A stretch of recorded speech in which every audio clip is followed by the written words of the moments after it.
Hello, everybody, and welcome to this session, this GOAT project session. Today, I have with me Alina Jaggi and Hvid. Say hello, both of you. Hello. Alina, she's going to talk about a subject called the glowing skin, and Thijs, he's going to talk about conditioning for dancers. And I think, yeah, and my name is Martin, and I'm your host. Good to point that out. Alina, can you tell us a little bit more about yourself? Please give us an introduction. Yes, my name is Alina, as you know. I'm currently living in Germany, and I was a dancer, and now I'm transitioning into culture management and culture administration. And I'm very happy and feel very honored to be a part of this Global Online Artist Talk.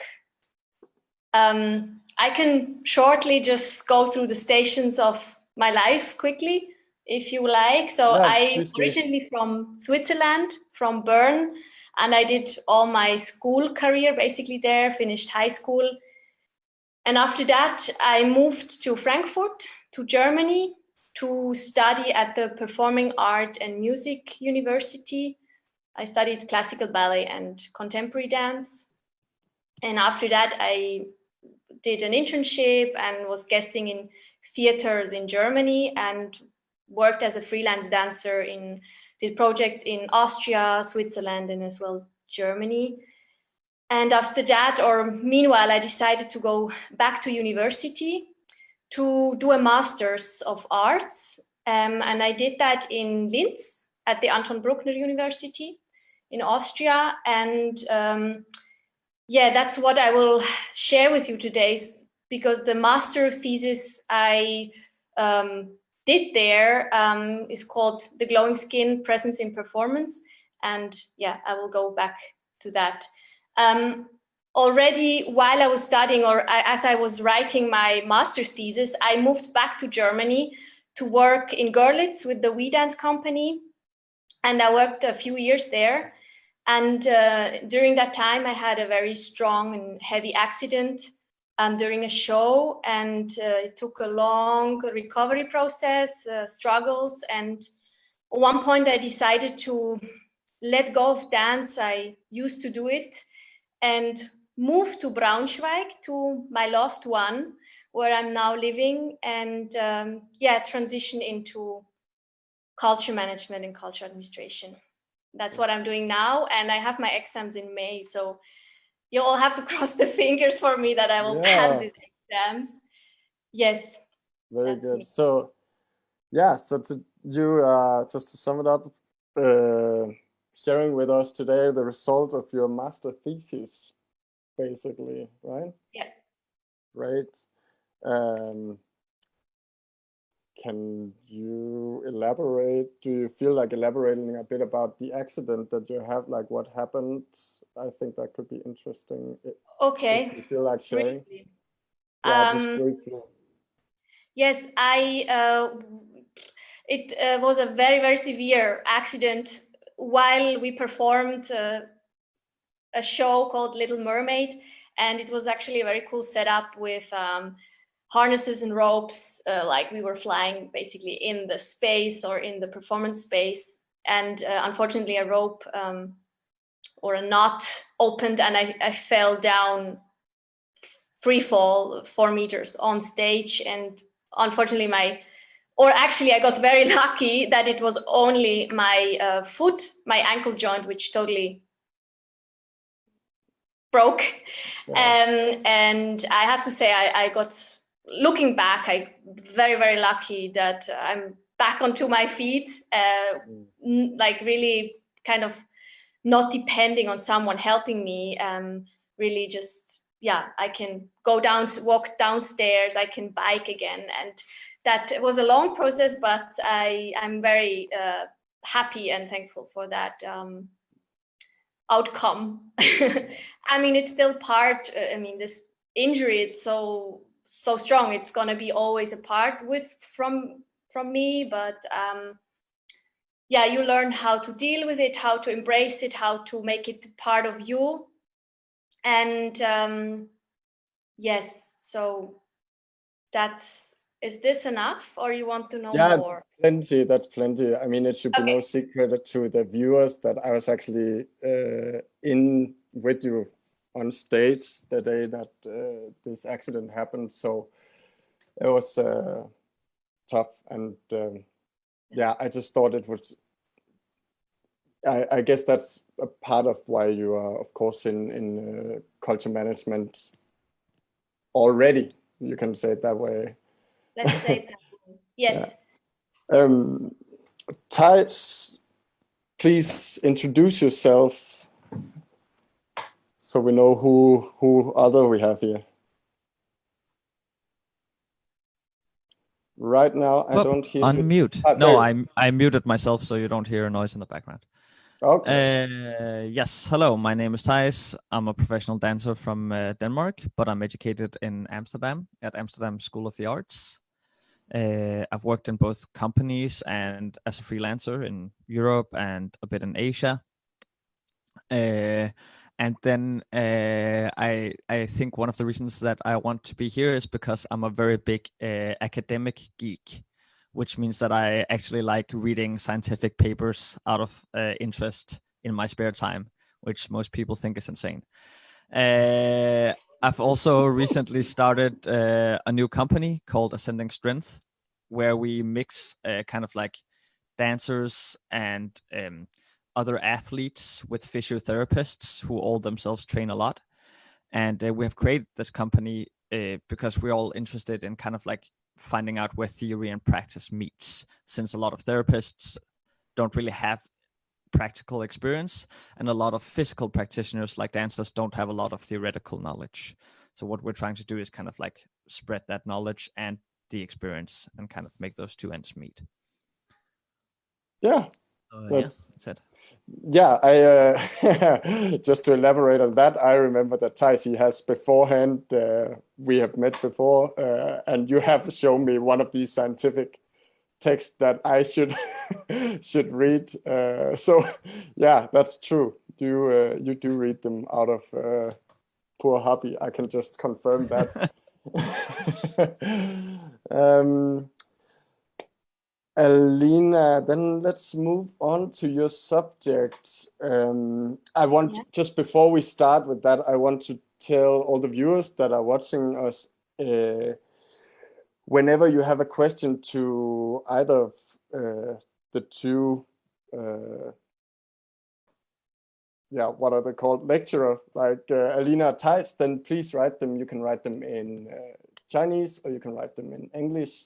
And then they will get to me and to us, and we will do our best to answer the questions. Yeah.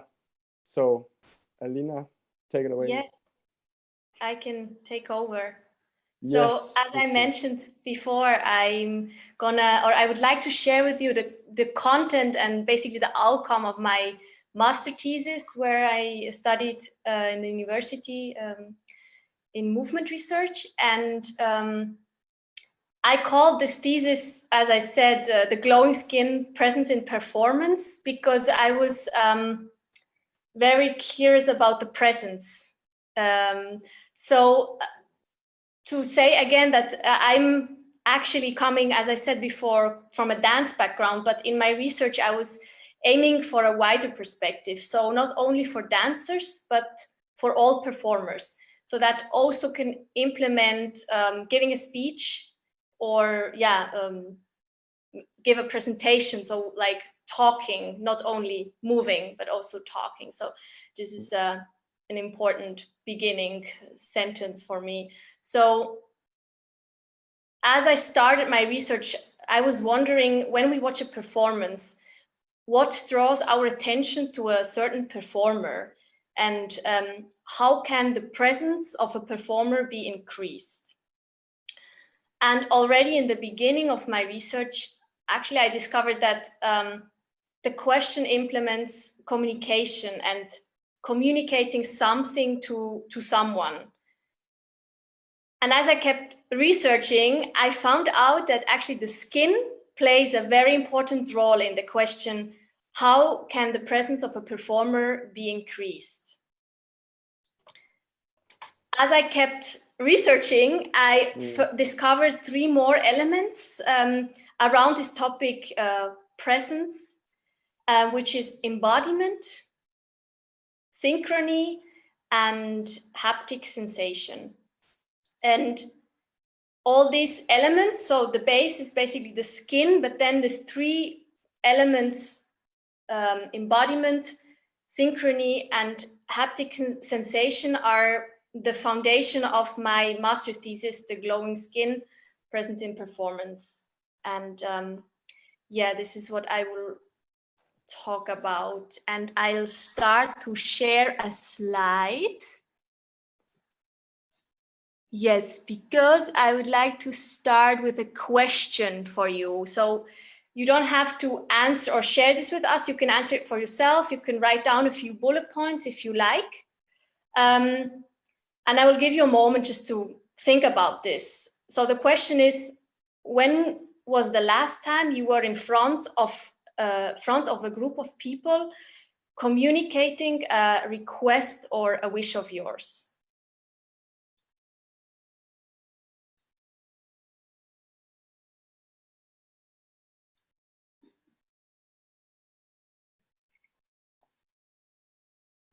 And I would like to continue to ask from there, how did that feel? Did it feel comfortable or uncomfortable? Or did you feel like emotional, like excited or nervous? How did that feel when you were standing in front of these people and saying something, a request of yours or a wish? And how did your body react? So maybe you felt heat, or your heartbeat increased like it's doing right now with me. Or maybe you start to sweat, which happens now too. Yes. So I think the key word in this question is communication. And I come back. And to properly communicate, we need a physical and a mental awareness of where and who we are in that moment. So that means we have to be grounded and mentally and physically present within ourselves to be able to communicate our requests to the group. And there I found out in my research that, as I said before, the skin plays actually a quite important role. And because to accomplish this, to communicate something or to communicate the request of yours to the group, we can use actually the skin as a bridge to merge our inner request to the outside world. And that's why I would like to spend some more time to talk about the skin. And I would like to look at the skin on an anatomical perspective and on a psychological perspective. Anatomically understanding, I drew from a book which is called The Skin Eye by Didier Ancieux, and from the book The Human Body by Adolf Faller. The skin is the largest sensory organ of the human body. And anatomically, the main functions of the skin are protection, regulation of temperature, and a regulation of the liquids in the body. And for this, I like to share another.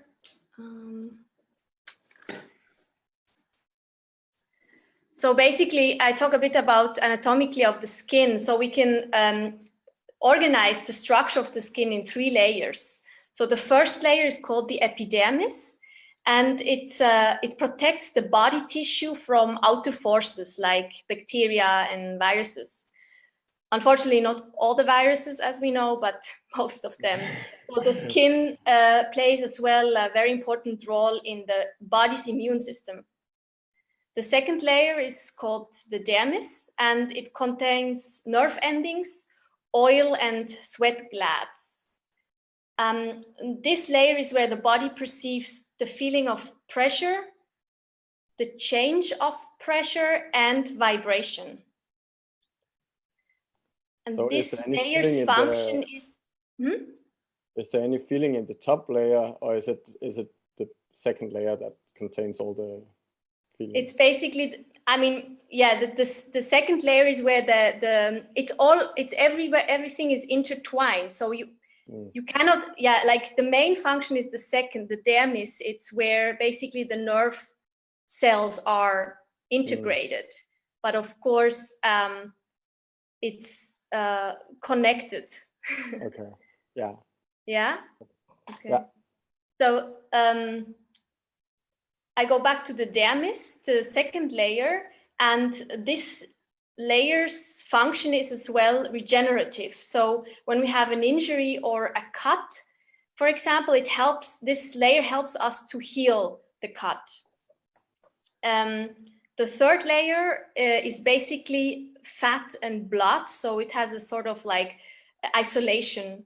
It isolates the skin to the rest, like what comes more down of the body. To the organs and what else there is. Yes, blood and all the other great stuff which we have. And together, these three layers are there basically to make the skin, on one hand, protective and tough, and on the other hand, stretchy and receptive. Now I would like to spend some more time talking about the psychological perspective of the skin. So through skin stimulation, impulses are being sent to the brain and stimulate brain activity.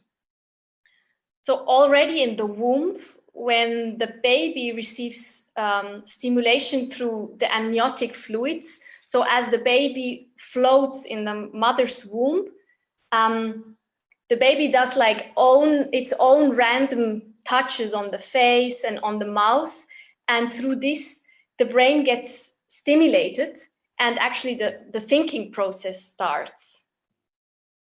So these sensations through the skin are the base on which the unborn baby starts to develop a sort of feeling of existence and a psychological space of itself. So once this process of the thinking process started, then the knowledge of its own existence begins, of our own existence begins. So as we start to realize as babies who we are or like growing up, who we are as human beings, we can start to develop our own identity from there, then to be able to communicate with the world. So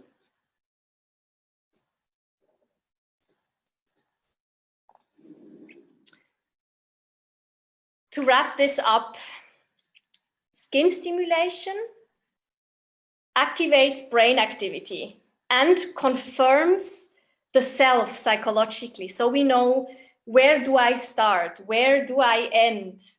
Who am I? And in this perspective, the skin embraces everything what implements you as you within yourself, so that you can actually build a healthy identity from there. And at the same time, the skin acts, as I said before, like a bridge between the inner self and the outside world, which then enables us to communicate more efficiently with the world or with the others. Can I interrupt a bit? Yes.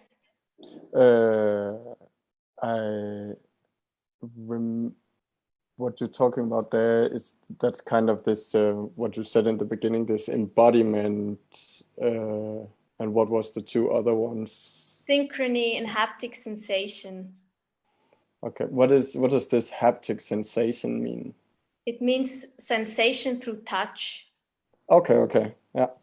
I'll gonna talk about this now. Okay. That was for me, that what I talked now about the skin, I just realized like this is a very important information to then understand basically this concept I named the glowing skin, which implement these three elements: synchrony, embodiment, synchrony, and haptic sensation. Yeah. But I'm gonna just talk about this now. Yeah. So, yeah. Great. Yeah. So because I will move on there. These are basically the three elements where I think is the base or the pillars of this concept I called the glowing skin. And these three elements are very much related to each other. So they actually work together and are interrelated. So the ideas I share on one element, for example, in embodiment, can totally overlap with the other two, with synchrony and haptic sensation. But I tried to put them, try to define and find what's the essence of the three of them separate, but in the end, they're basically always connected. So yeah. I start with the embodiment. I can keep a little bit this slide for a moment. So yeah, do that. Yeah, do you need it a little longer? Okay. So I shortly say for embodiment, the sources I drew from is the book The Body as a Cartograph by Julia Stenzel. And the term embodiment and its meanings are based on the human body, of course, and it can mean and be understood in many different ways. The base of the followed approach, or what was my approach in my research, was the perspective of cognitive science. So Julia Stenzel writes in her book that cognitive processes can only be explained when we consider the constitution of the entire human body. And she concludes that cognition can only happen in a body with a mind, of course, where the mind is embodied. So cognition contains not only superior brain function, but as well emotions and processes of categorization, so that we are able to go through life. That means brain and body and brain are connected. They're basically one, and they're in a constant exchange with each other. So these nerve endings in our skin transmit information to our brain and create many different types of sensations, like heat or cold.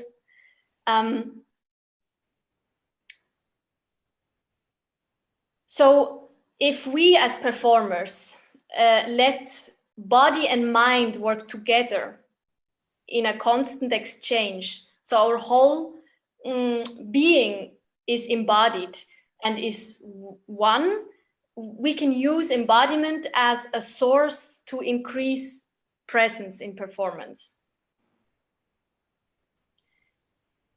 I move on to synchrony. I don't know, should I keep the slide or? That's your decision. Yeah, I'll come back. Hello. Yeah. Hello. So second pillar of this glowing skin idea or concept is synchrony. And for this theme, I drew from the book Social Intelligence by Daniel Goleman.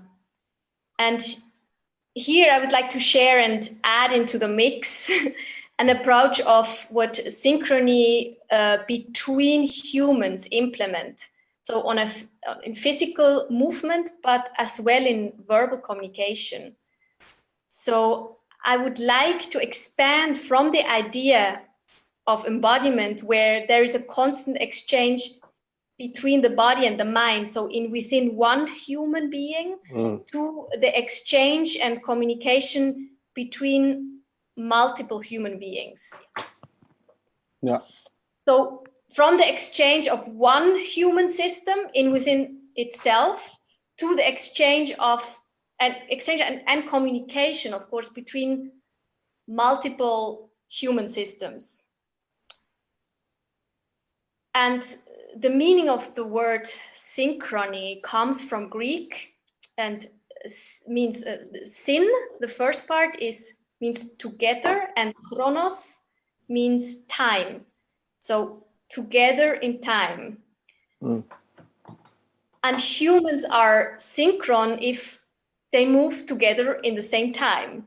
And that can be applied in many different ways. So it can mean, for example, the rhythm of breath, or facial expressions, or gestures of two humans move in a similar or the same way, or they start to merge doing this. So it's not just happening, it's like a slow process.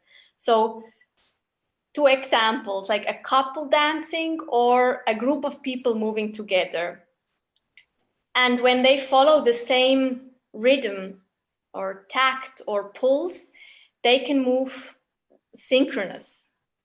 So, and this rhythm or tact or pulse can be given externally from a piece of music, or internally from the breath that they breathe together, or movement patterns which the movers are executing together, or the heartbeat. So these elements, music, breath, heartbeat, can support that synchrony starts to happen. So it's just like, it helps that this magic of synchrony, that they are together in time, moving together in time, starts to emerge. So with the help of synchrony, these movers, either the couple or the group of people moving together, start to connect and communicate with each other, but on a very subtle level. So it's kind of like this invisible thing that they are like very subtle moving together. And another example could be when synchrony starts to happen in a conversation. So not moving, but like when 2 people talk to each other and share something, it can happen that unconsciously they start to mirror each other when synchrony happens. So they start to match each other's gestures, like crossing the hands or shifting the weight on one side. It's just kind of like on a subtle level, they start to happen. And that's when this synchrony is starting to, start to happen. To wrap this up, in physical movement as well in verbal communication, when synchrony happens, all human beings involved, it like the performers, but as well the spectator or the audience, can have actually an easier access to each other, and a sort of bond will be established when synchrony happens. And it's kind of like a silent understanding between the communicators. And this connection can as well cause like a pleasant and comfortable feeling for all the people involved. As I researched about synchrony, I figured out that, like in embodiment, the phenomena of this synchrony is a second source to increase presence in performance. And embodiment is the first source, or yes. like the first example of a source. Yeah. I mean, it is not. It doesn't. No, it's not like. It's basically on the same level. I just.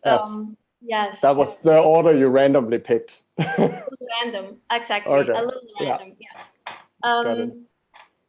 So now I move on to the third pillar or third theme, which is haptic sensation, and that means sensation through touch. And for this part, I drew, like the source I drew from is the book Basics and Application for Haptic Sensations by Martin Grunwald and Lothar Bayer. As I said before, talking about the skin,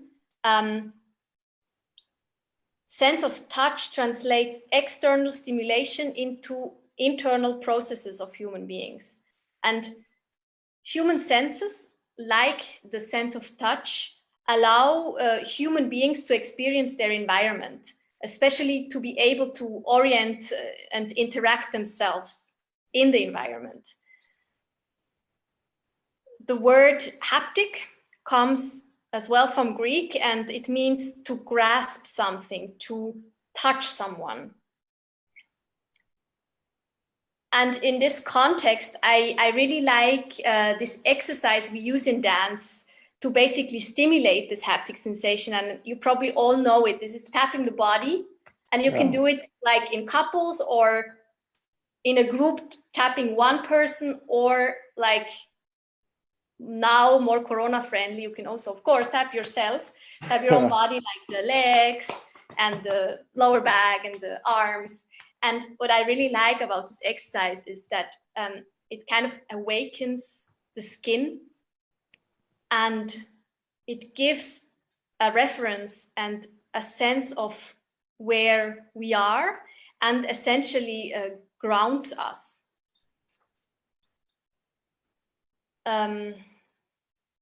As I continued my research into haptic sensation, I realized that the sense of touch through the skin is basically the third pillar, or the third source for increasing presence in performance.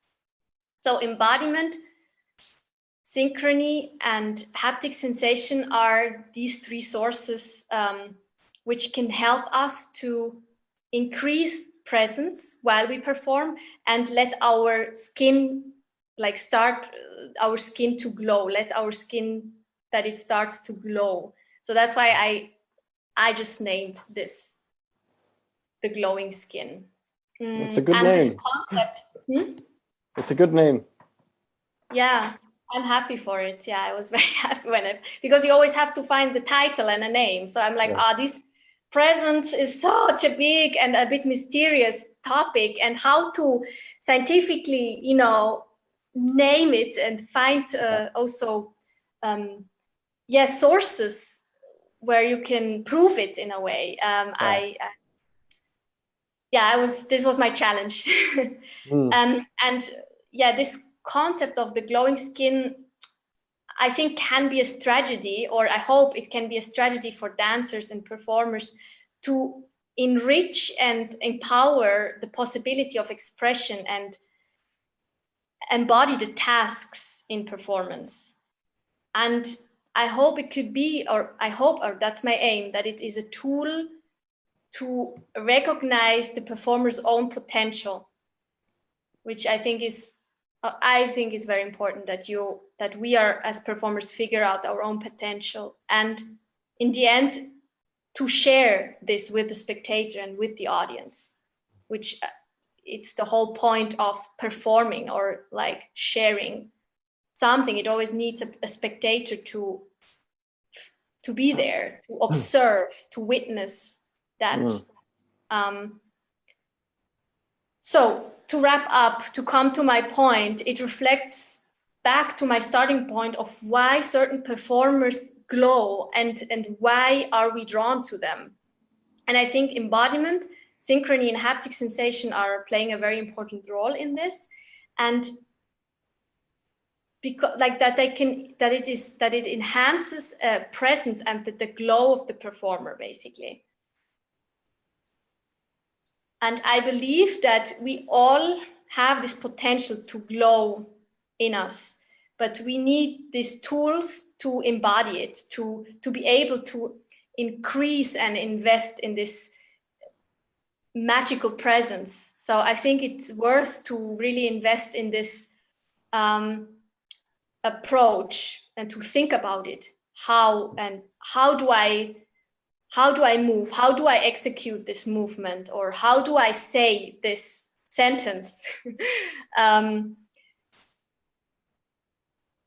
And yes, I really hope I could give you, like, that was my point of sharing this with you, to give you like an input or kind of a new way of looking at you performing or you talking, presenting something, and that it gives a new input to maybe search for your own glowing skin in your life, or like that you maybe already found or already had these thoughts, but that you keep investing in searching for this glowing skin, and that you can find it and invest in it when you find it.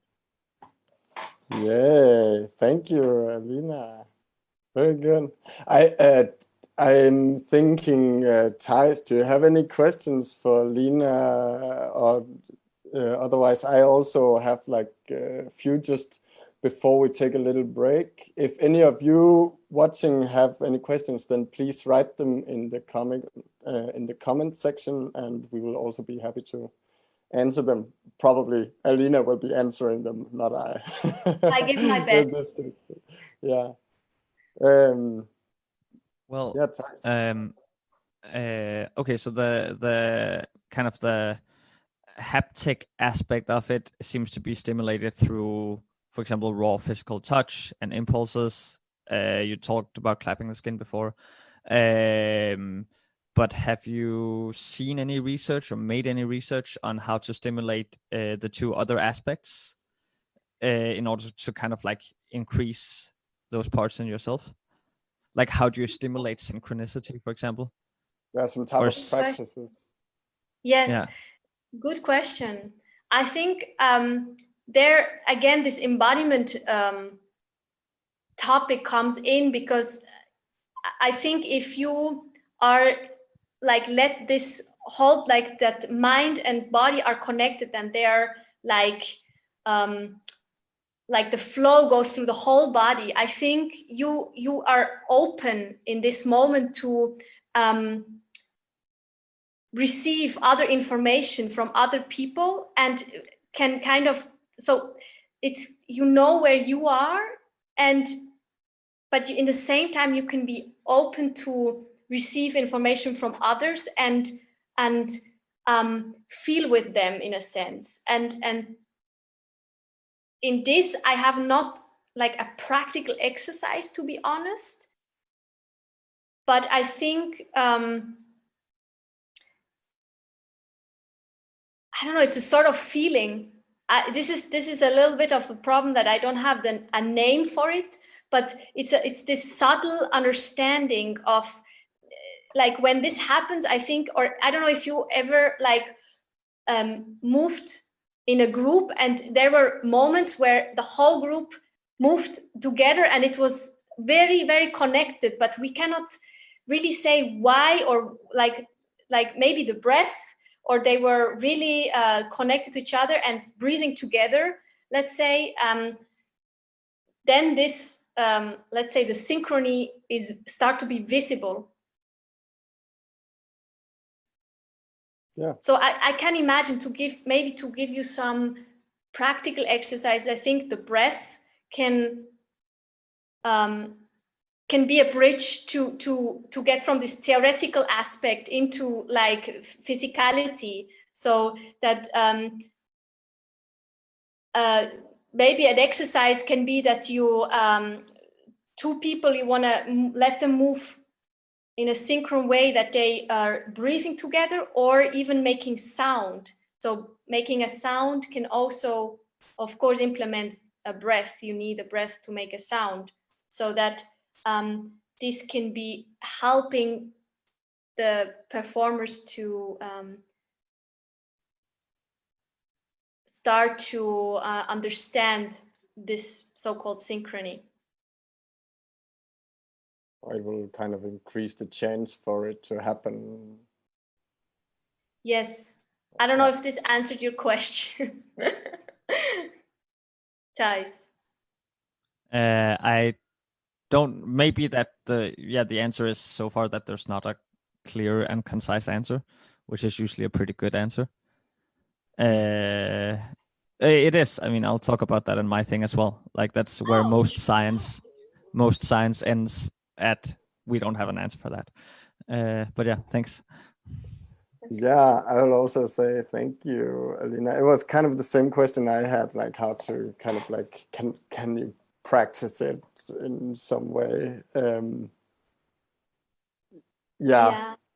I think I think the breath, yeah, as I just speaking now, I think the breath is can be a very important tool. But if you have any, like if you start to research and find out something, let me know. sorry. Tell me, yes. Yeah, I will totally add that in. cool. Then let's take a 5 minutes break now, and for the people watching, write us your questions. There must be a lot of questions for Alina here, and then when we come back, Thijs, you will continue with talking about conditioning for dancers. So see you in a moment.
Welcome back to our GOAT session talk, where I have with me Thijs and Alina, and I hope you had a nice break. If you've just joined us now, then we are just about to start with Thijs talking about conditioning for dancers.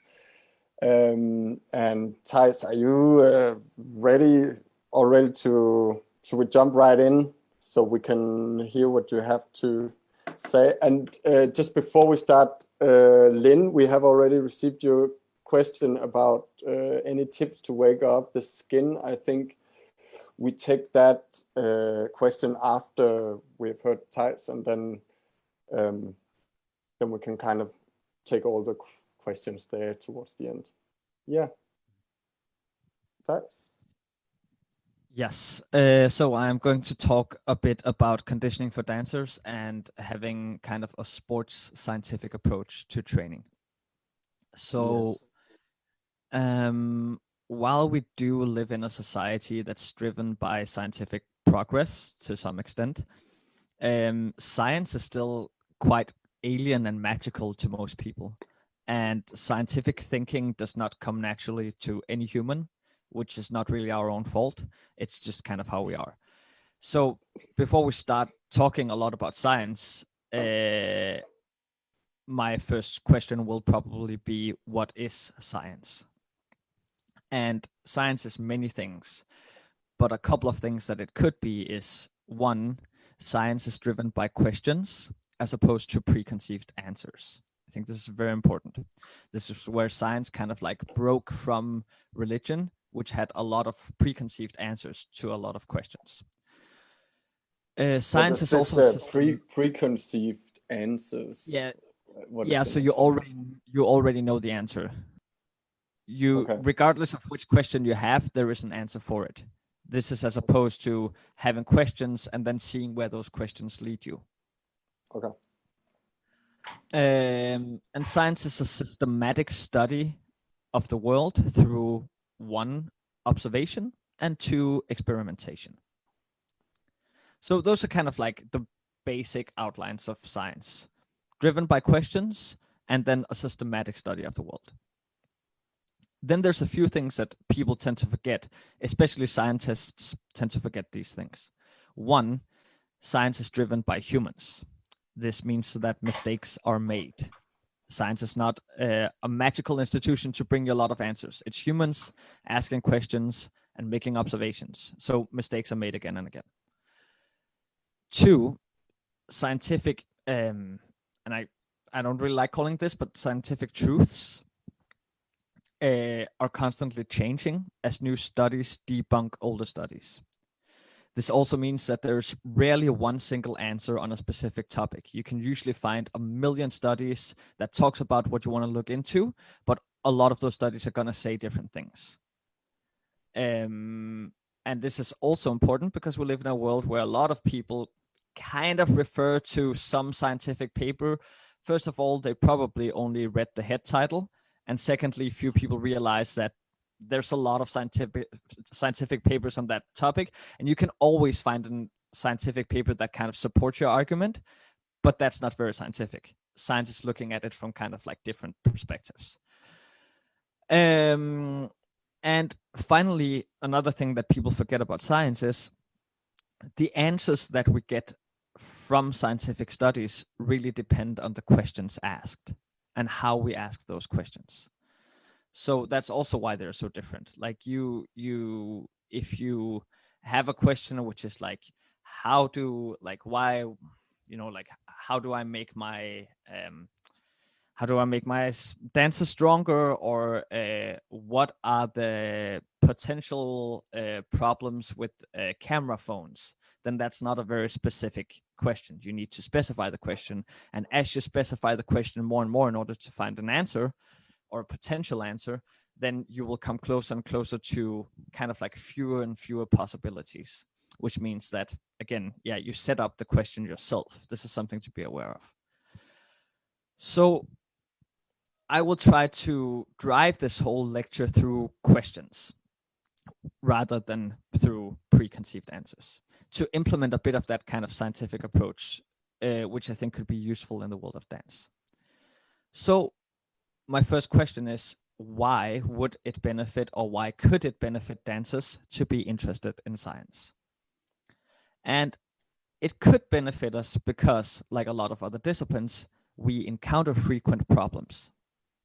Problems like hitting physical plateaus. That means, for example, for a long period of time, you cannot get more flexible. You got more and more flexible, and then after a while, you hit a plateau and you cannot get more flexible.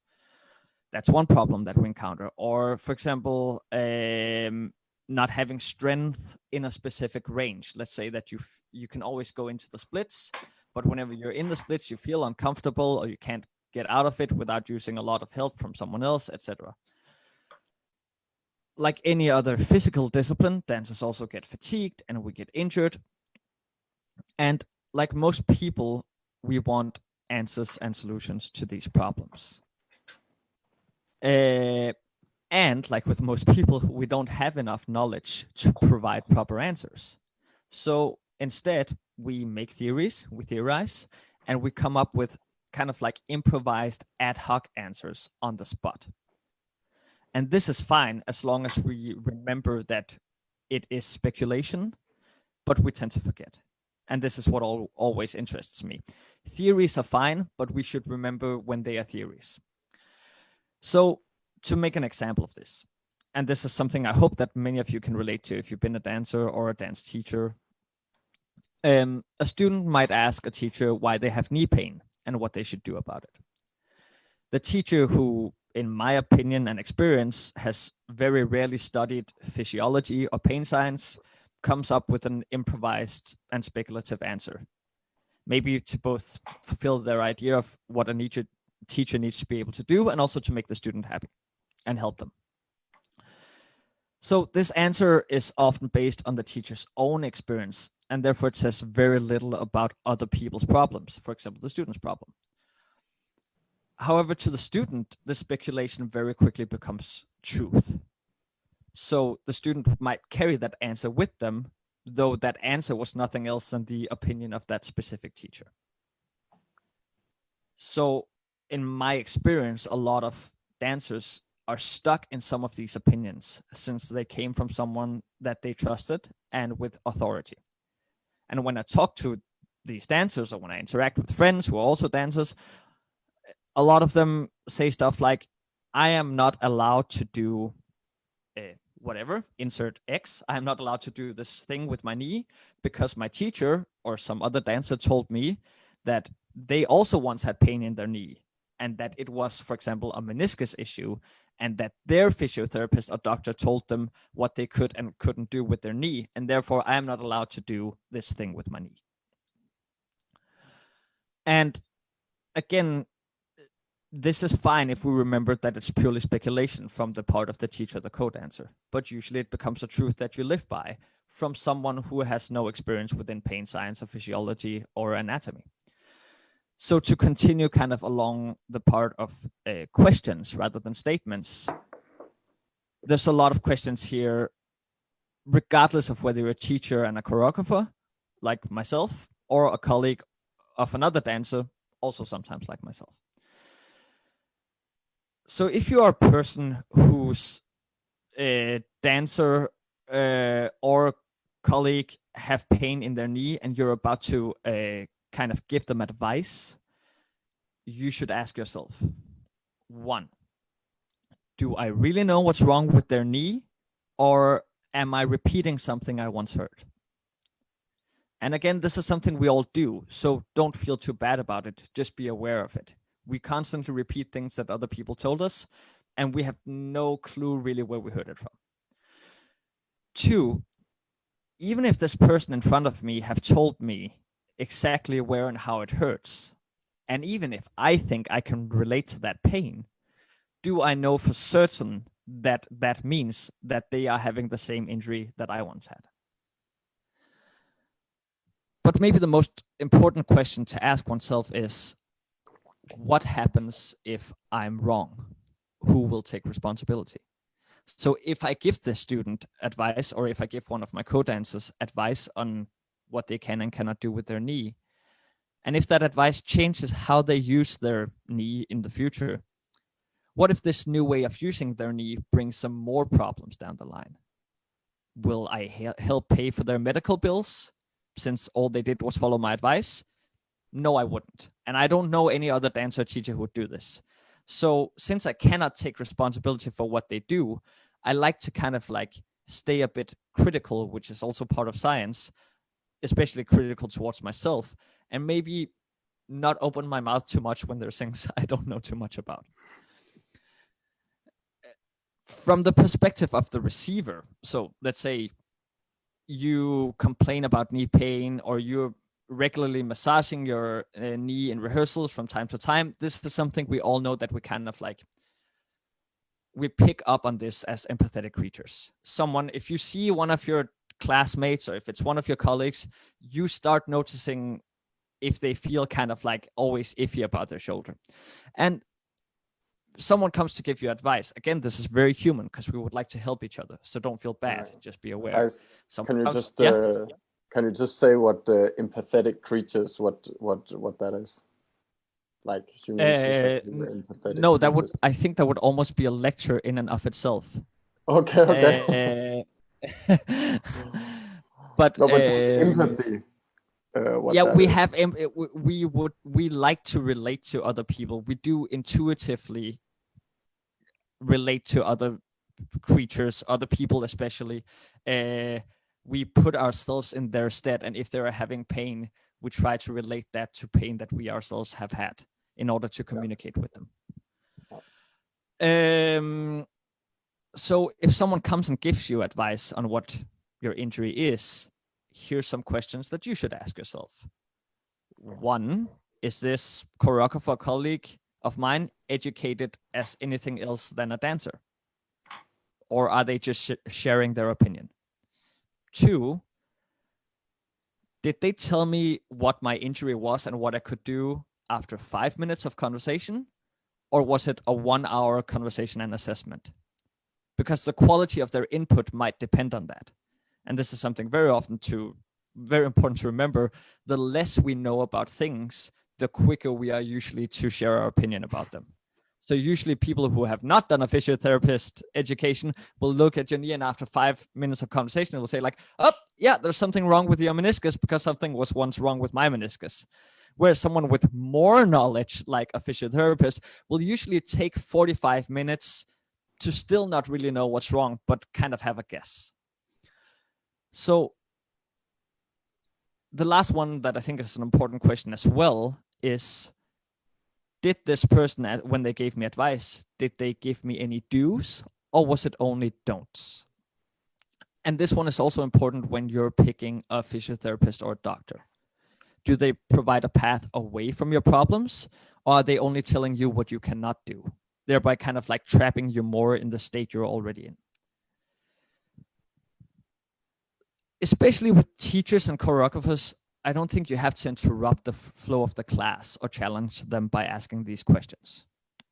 You can do what a good student sometimes does, nod your head and say yes, and then keep these questions to yourself. Because even though they might know a lot about dance, they might not know a lot about anatomy and physiology. But this is nothing that you need to bring up. You can just accept whatever they're saying and then pass these questions on to yourself. This is also not to be pessimistic about teachers or choreographers' knowledge. Even physiotherapists and doctors do not know what is wrong with your knee. If you have any friends who are therapists, you can ask them, and they will probably say, yeah, I don't know. What they have is they have knowledge, and they have a framework within which they can better try and make an educated guess about what might be wrong with your knee or shoulder or spine or whatever. But even after full education, they still don't know for certain. In fact, as I talked about just before, as they acquire more and more knowledge, it seems that most people, also physiotherapists, become more and more aware of how little they really know and how much they're simply guessing. Okay, so to sum this up so far, my hypothesis so far, the world of dance, like any other, frequently encountered problems with injuries and physical shortcomings. 2, We attempt to provide solutions to these problems, but the solutions are often based on personal experience and guessing, and this can be fine, but it can also provide a lot of problems. So then comes my next question, which I think is important. Has someone tried to answer any of these questions or solve any of these problems before? And yes, starting in the 70s, sports scientific studies started growing in interest with the aim of winning, like various competitions and the different disciplines of the Olympic Games. So we had kind of like a whole new discipline within science, which started developing because we realized that if we knew more about training, we could win more medals. So let us assume, I'm just assuming now, but let us assume that at some point someone asked, how do we make our athletes strong? And that's a fine question, but again, to kind of get you into this scientific kind of thinking, we can't start there because another question would immediately pop up, which is, well, what is strength? What do you mean when you say strong? And for many people, strength has something to do with lifting weights. But for the Russian scientists in the 70s, it came to be defined a bit differently. Through kind of the comparison of countless studies, the idea that we had one organism, so our body, which adapted through the same principles but to different conditions began to grow. This means that while we can carry out many tasks, all those tasks are 1, driven by our nervous system, 2, which activates our muscles, 3, which pulls on our bones, and no matter if you're doing dancing, weightlifting, or anything else, this is how you function. So you have the same principles that you kind of move by and adapt by, but you can use those same principles to adapt to a lot of different things. So rather than having kind of like a separation like we have in Western Europe, where there's like strength, and then there's flexibility, and then there's cardio, then to the Russians and the rest of Eastern Europe, it was categorized more into like explosive strength and flexibility strength and speed strength and other terms of that sort, which I like a lot more. Which means that regardless of whether you can do many pull-ups or you can run a marathon or you can lift your leg like a dancer, these are all different representations of what it means to be strong. So this can then lead us back to the question from before, what is strength? And a good scientific answer is strength is the ability to produce force to overcome a certain load. I'll say that again. Strength is the ability to produce force to overcome a certain load. Load is when force comes in contact with a body. So, for example, the fact that your muscles and your nervous system and your tendons and organs can produce force in order to stand up in the morning and get out of bed, that is a type of strength. But the fact that you can lift your leg very high is also a type of strength. The fact that you can lift weights is also a type of strength, but the fact that you can also lift a spoon to your mouth to eat is also strength. It's not the answer to the question, but it's a quite good answer. It's at the same time quite specific and quite open.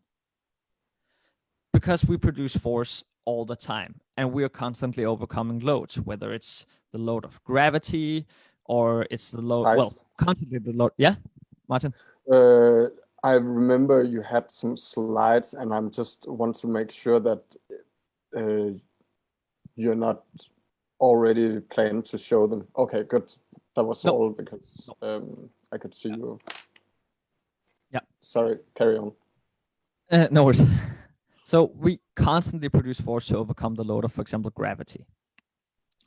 When standing, when walking, when lifting weights, when dancing, you're overcoming a load when you bring a spoon to your mouth and when you sit down, no matter if you sit down on a chair or if you sit down into the splits. So now that we have an idea of what strength is, which is the ability to produce force to overcome a certain load, we can return to the question that we presume someone asked, which is, how do we make our athletes strong? And the easiest answer is practice. We make them overcome loads a lot. And no matter if it's flexibility strength like that of a dancer or endurance strength like that of a marathon runner, it's all skills that needs to be practiced. So practice is a fine answer, but we'll quickly be running into more questions. The first question of those being, how do we not make our athletes strong, but how do we make our athletes stronger? Because in sports, the extremes are the important part, right? Athletes need to continuously get better as their rivals also continuously get better. And are dancers and athletes the same? No, but that doesn't mean that there aren't any similarities. So dancers are also interested in extreme outliers, and this is very important for you to remember. Dancers are already better at dancing than most people, right? This is the baseline. Like if you take any of us here and you take anyone on the street, we are generally more flexible. We're better at picking up choreography. You get what I mean. If all we wanted to do was to get good at dancing compared to the average person, we already have it. There's no problems. So usually when people tell me like, oh, but why do I need to apply all this scientific thinking? I'm saying like, you don't. But usually having been a dancer for so many years, I know that people have frustrations and people want questions answered. So unless you're going to be like, maybe I get a job, maybe I don't. And maybe my dancers pick up the choreography, maybe they don't. Then it's all fine. Then you don't need to do anything. But if you, like anyone else, are kind of frustrated about why you personally get injured or why you can't get stronger or why you can't get flexible or why your dancers or dance students don't pick up the choreography, then you are already looking for answers. And then sports science might have some answers to supply. So we are competing with other dancers. We want to be continuously better at picking up choreography. We want to be continuously stronger, continuously more flexible, continuously less injured in order to have more jobs. So we have created these problems for ourselves. And this is kind of where dancers and athletes overlap. We don't just want to get good, we want to get better. So from now on, I'll kind of refer to dancers as athletes and then return to the question, how do we make our athletes stronger? And now, if practice was the easy answer on how to get strong, and again, remember, strength is many things, then more practice is usually the intuitive answer for most people. And it's also the answer that dancers usually go for. But no, not really, because continuously adding more and more practice and training seems to increase injury and fatigue for most people. So then another question comes in. Okay, so then how do we make our athletes, again, that's also dancers, stronger without them getting too fatigued or injured? And this is where we kind of like bring in the first graph. So here. Before we get to the graph, can I just, I mean, it's fine that it's on the page, but I was surprised when you said that dancers were not athletes. How do you define like to be an athlete? Is that when you compete in a competition, in a very clear competition, or how? There's a lot of differences. I would say that first of all, athletes are not artists, and we are artists, and our main. So the focus point is completely different. Yes, and that kind of changes everything. If dance was a sport, then there would be maybe competitions in, I don't know, pirouettes and floor work and lifting your legs. And then our dance education would look very, very different. Then there would be like kind of like an honest pursuit of everything that could make us better physically.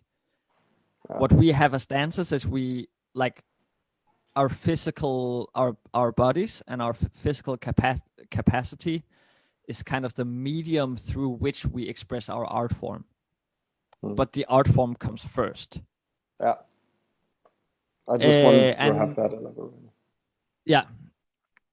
That, and then sports are usually pretty specific. Like there's usually fewer ways to solve the problem, because it's about, sports is not about running fast. Sports is about how to run the fastest in a 100-meter sprint, or how to be the fastest in a 400-meter sprint or in a 200-meter sprint. Like sports is much more specific, and we are much more kind of like generalists. But then sometimes we also forget how important the body is to us, and that's why we kind of like, we have frustrations, but we forget that there's like, or almost called it like a dishonesty in how interested we actually are in what the body can do. Because in the end, we can always excuse ourselves like, but it's not that important. Like, I'm in it for the arts. But we are also quite often in it to see what the body can do. We find that interesting and fascinating. But we're not so keen to go looking for the people who already kind of look for answers for this. But yeah, so what you have here is you have the law of supercompensation. And it's kind of a term made by, or yeah, the term, not the not the phenomenon, not the thing itself, but the term is invented by Nikolai N. Yakovlev in about 1949. And it's something that kind of like most physiotherapists and personal trainers know this one. And what it talks about is that here's kind of like your base level.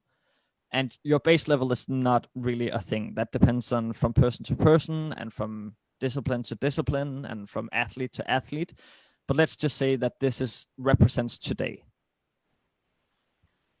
When you train today, what happens is that you actually drain your body. You kind of micro injure your body. You stress your organism, and then after you apply stress, then you recover from that stress. But still here, you're still fairly kind of like fatigued or depleted or injured. And then the body reacts by supercompensating. And supercompensation means that it adapts to the stress that you did, not by going back to the base level, but by getting even better at handling that stress than it was before. So for example, if you're in a dance school, or if you're doing weightlifting in the gym, what happens is, I'll just stop sharing this. What happens is not that you're doing like something amazing to yourself. What you're doing is you're actually stressing the system. And then you, on a kind of like on a reflective level, your system adapts by kind of like trying to compensate for this injury that happened or for the stress that happens by then making you better. So this means that your system adapts to stress by getting better at handling that specific stress better than it was before. So again, training and techniques are not an injection of kind of like greatness that makes you better. Training and techniques are stressing your system, and as a survival mechanism, your system adapts to the stress by getting better at handling that specific stress. Do you have any a last thing to like loop it up with Tyson? We're gonna take some questions. Yes. I have 5 minutes more. Is that impossible? No. Can I give you 3? Well, I can try to speak really fast. Yeah. So this all of a sudden puts training in a quite complex spot. And while many people know of the law of supercompensation, few people understand how to apply it in its complexity. Because what this insinuates, among other things, is that there are no good exercises. Exercises are bad. And only because they are bad do we get better. And this is like a weird conundrum to wrap your head around. And it also has huge implications on many levels.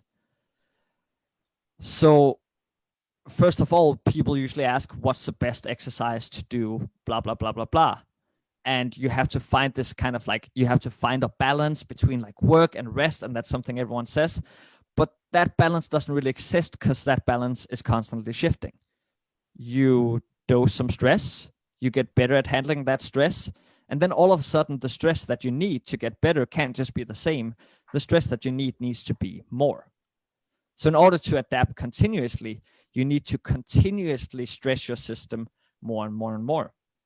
This means that we changes over time. And this is something that many people forget when they're doing physical training, regardless of whether they're dancers or something else. So when you're doing dance and when you're training for a capacity, we're running into frequent problems like people did before in the world of sports. And we don't really have answers because we're constantly looking like, okay, so we try a bit of this exercise and then we run into two problems. One of two. Either our athletes, again, dancers, we call them athletes now, either our athletes stay on the same level or our athletes get injured.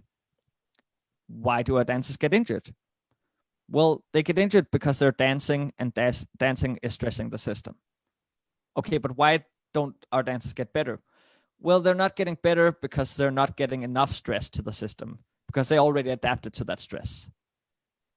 So what we need to apply from sports science in the world of dancing is three things. And this is kind of like what I'll finish it off with. And these are like three principles. So we need to apply some variation. We are already doing some variation, but we need to do some variation where we have periods of rest and then we have periods of work. And the transition between these two kinds of periods needs to be fairly smooth. If you're a freelance dancer, you already have periods of rest and you already have periods of work. But if you need to kind of like avoid injuries and overwork, those transitions need to be smooth. We also need to do what's called progressive overload. And this means that as you get better, things need to increasingly get harder and more complex in order to interest you. A lot of dancers say stuff like 100 sit-ups is the best core exercise I've ever done. But once you've done 100 sit-ups for a couple of months, you've adapted to that level of stress and it won't do anything for you anymore. It'll just be maintenance of what you already have. So you need to do more or you need to do it in different ways. In the same way that beginners in ballet and advanced people in ballet are kind of doing the same class.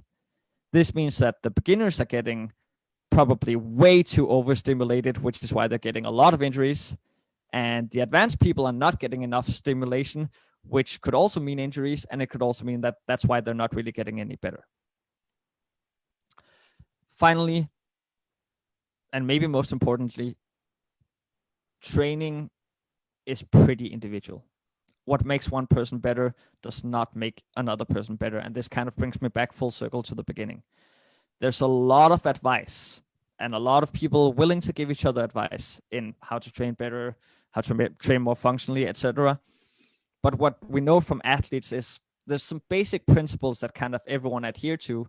But once you start getting to elite level, and most professional dancers are elite level, what makes you better and better is an individual process.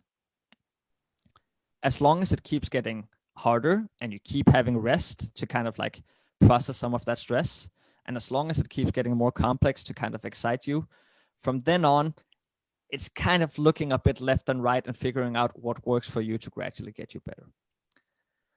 Thank you, Thijs. I think that's it. Thank you. That is a beautiful presentation. I was thinking we move to, let's just stick a little bit with Thijs, because there's a question from Panda, who's in the GOAT staff, and I was wondering if you could give us some advice on how to help dancers to protect their body. you said it a little bit about the variation in rest and work, and it should have a smooth transition. I was personally wondering how this, like, what do you mean by a smooth transition? That is, it seems like this rest and work, that is something that will protect the body, but maybe you have something else to say to that question. Well, that's such an unspecific question. That's also because I make it very complicated, but something that can like protect the dancer's body. Like dancers being in the end of their professional education. Yes. The best answer would be no. I think that this is the best thing to kind of like take with you. No, this is really important for teachers as well. And it's actually a better answer than you think. Yeah. You will get injured because you are dancing. There are no physiotherapy studies. There are no pain science studies. There's nothing so far. There's no one with a magical cure so far against injuries. Injuries are like all kinds of like deviations. They're a bit, think of them as getting sad. We're used to the fact that life goes up and down when it comes to emotions. When it comes to the body, for some reason, even though dancers have in many ways, we know how much our emotions affect our body. When it comes to our bodies, we tend to see injuries as something that's wrong and something that we have to avoid. But if you got up one day and you're sad one day and you tell one of your friends, I don't know anyone who would tell you like, oh, you're sad? Oh, that's a problem. We need to fix it and make sure that you're never sad again. But we do this with injuries. We're like, oh, there's something wrong. Okay, let's fix it in a way that you will never have this issue again. There's no way to never be injured. That would be the same as saying, hey, someone found a cure for never being sad. That would take a lot away from you as a human being. What we do have is the knowledge that what you do injures you, and you can kind of like try to eliminate the factors that stress you too much. So especially for the generation nowadays, these are kind of the advice that most physiotherapists do. Do some strength training that kind of complements your practice. This means that yes, you can lift weights and yes, you can do pull-ups, but if you're doing dancing, it would make more sense to do kind of like intense dance sessions and then have a bit more rest in between. It would make more sense to have longer dance days, especially for freelancer, and then give yourself some longer rest days or more intense rest days. Don't look too much into your phone, especially at night. That's a huge stressor, and your nervous system affects everything. And yeah, that's actually very important, that one. And now a lot of people here watching are from Taiwan, and they are very happy for their phones, I guess. So more important advice than. Can I give in a question? Yes. Thijs, I hope it's specific enough. Can you give like an advice? Because I think these levels of these stress levels have a certain time, and can you give an advice how to integrate this into a life of a dancer? Either as a freelancer, or working in a theater where I have the last experience was that you have like a whole season of full-on work, and how to integrate this knowledge of seasons, let's say, into that, still that you can as a dancer, that you can like do this project or keep working like in this system of like a city theater where you have to be a full season full on, or I don't know, like also when you have a lot of projects as a freelancer, that how to there I guess you have a bit more freedom to maybe organize it for yourself, that you have a little bit of like like, I don't know, recovery time.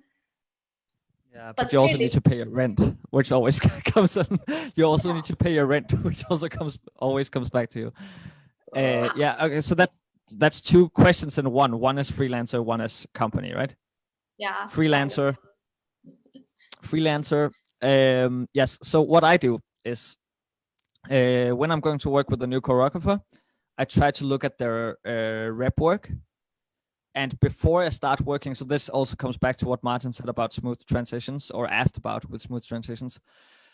When I'm going to work with a new choreographer, I try to look at their work and in what kind of way it's demanding. Am I working with someone very classical who does a lot of ballet inspired work, or a lot of like lifting their legs and a lot of backbends? Then I go and try to do that kind of work on my own, or I go and do ballet classes.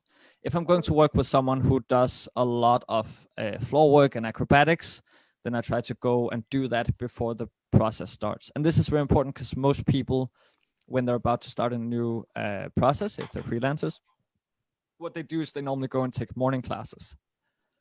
But if those morning classes are ballet and you're going to work with someone who does floor work and partnering, then it's not a very good preparation for what you're about to do. So then you're better suited to go into a studio on your own and start prepping the body with doing a lot of floor work on your own. So that's before the process. In the process, and this sounds kind of like counterintuitive to most people, but in the process, I try to make my capacity higher than what the process demands of me. This is a point about strength training. Strength training is meant to stress you more than your kind of like base level of working. So if I'm working with a choreographer and I feel on myself that, the things that this choreographer asks me to do demands a lot in terms of like back bends, then starting from kind of like the first week, I pick 2 or 3 days in that week where after the rehearsals are done, I do extra backbends.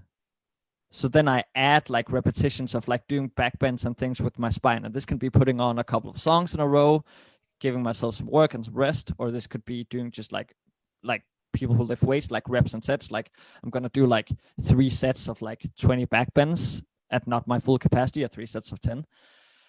And if it's something with my knees, the same. If it's, if they're constantly doing a lot of big plies and I feel that, then I'm going to spend some time extra in the plie. The kind of flip side to that is then I'm also going to take more time off. So then on my days off, I'm going to spend less time on my phone. I'm going to, as I get older, I've become better at saying no to going out for beers with people after rehearsals. At least not every day, because it's super important. It's a stressor again. It's stress that your system receives, and your system both has to cope with the new choreography and meeting new people and how you feel about it and the beers that you're going to have and the lack of sleep that you're now going to have because of the beers, etc. So then I'm going to kind of like try to gauge my rest. If it's a very demanding choreographer, then I'm going to spend less time with other people going for beers. If it's a process where we seem to be having a great time, then maybe more. And then kind of the days up to the rehearsal, I'm gonna, as opposed to, which is usually intuitive for people, as the rehearsals usually get more demanding, I'm gonna go more and more early home and spend less time watching Netflix, more times reading books, less time going out for drinks with people. So work-wise, I'm actually gonna go harder than what the choreographer asked me to do, but then rest-wise, I'm gonna go harder than what most other people do. So kind of finding the balance in the extremes. Wow, that brings a lot of discipline with it. Yes, yeah. But again, as with all my answers, if you don't care, then no one cares in the good sense. Like if you never have any injuries and you never feel that that you have any problems with your strength and your end range, etc., go for it. If you keep banging your head into the wall like most people do for like 10 years, then you need to find some kind of answer. And usually, yes, that answer brings discipline with it, or it at least brings doing something that you're not used to doing, which usually feels like a lot of discipline. I think let's take some of these questions here, because there was this one, Lynn, who we have left hanging for some time. Like, if you, Alina, have any tips to wake up the skin, not only for dancers, but like in general? I mean, for people, of course, who have to presentate. Yeah, I just spontaneously have this idea, but also now is a bit difficult with Corona, but because it needs two people. Clearly. So it would like to have a blanket, and this one person lies in the blanket, and the other person is kind of pulling the edges of that blanket, and kind of just, you know, the body is lying in the blanket, and then like the other person gives, like, in a way, this reference and like kind of like a pressure on the skin, pulling the blankets. And it can be in different, like on one side or two sides, that for example on the both edges next to your head, and then kind of the body which is passive, lying in the blanket, is just kind of slowly coming up, and the pressure of your own weight gives reference on your skin. And I think it's nice for maybe not only as no dancers, because they can just kind of passively receive this pressure through the blanket with the help of the blanket.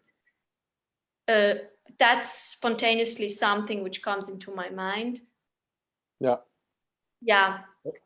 There's also a question regarding why did you start to research the topic about the glowing skin?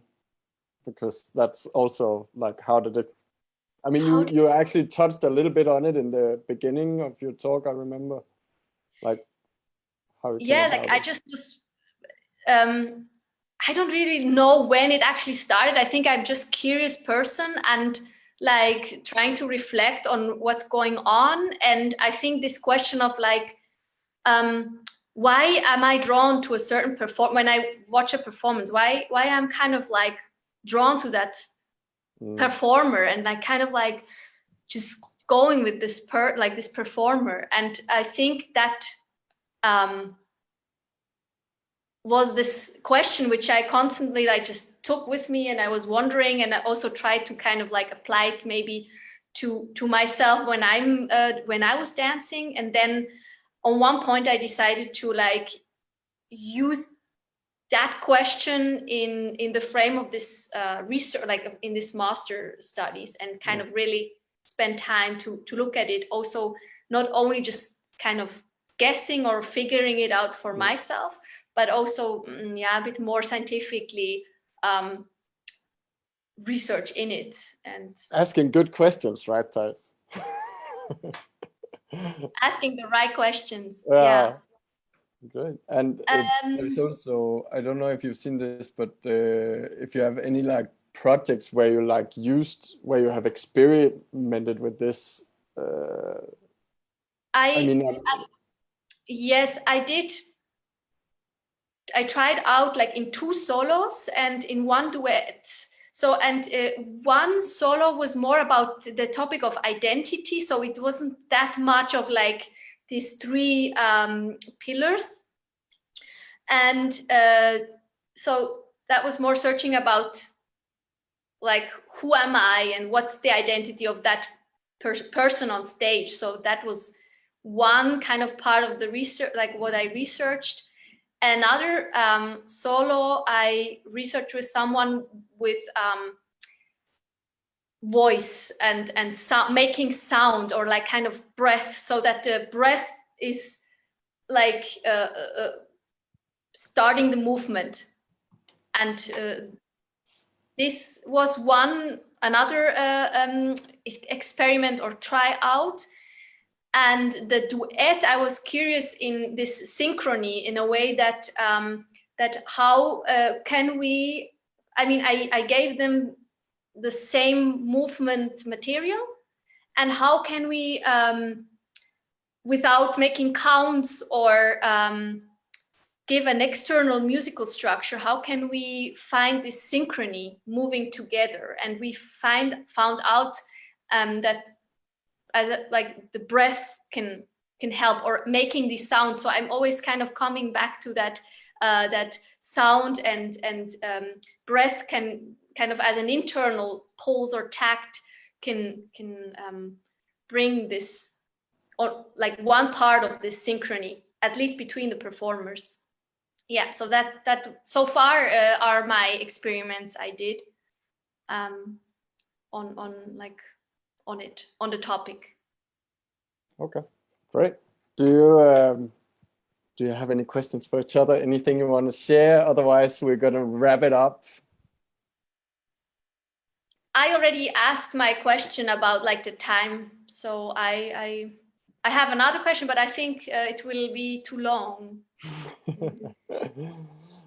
Okay, then let's wrap it up here. And there's only to say that thank you so much for joining, dear viewer there. And on Sunday, we will have our last session in this GOAT project. It will be Julie from Denmark. She's the founder of Culture Cafe. And Moritz Barth, who is a composer and sound engineer from Germany. So join us on Sunday. And Thijs, Alina, thank you so much for joining. Have a nice evening. Thank you. Bye-bye. Bye. Bye.